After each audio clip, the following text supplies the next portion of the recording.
গসাগু নির্ণয় করতে কি করতে হয়? লবগুলির গসাগু করতে হবে, আর হরগুলোর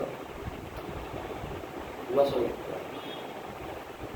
তাহলে লব হচ্ছে A C R E, A C আর ই এর গসাগু চাই, নিচে চাই হচ্ছে বি ডি আর এফ এর গসাগু। এটা হবে আনসার।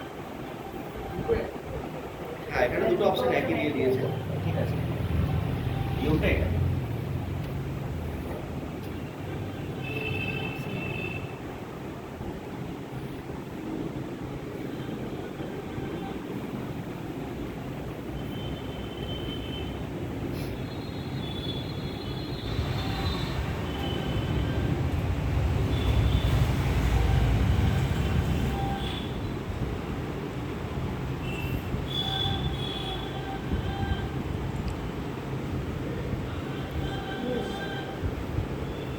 পরেরটা দেখো ৭৩ বলছে মহিষ আর ময়ূরের মাথার সংখ্যা।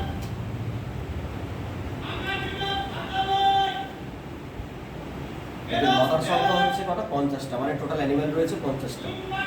পায়ের সংখ্যা কাউন্ট করলে টোটাল ১৪০টা পা। এবার জানতে চাইছে যে কতগুলো ময়ূর ছিল।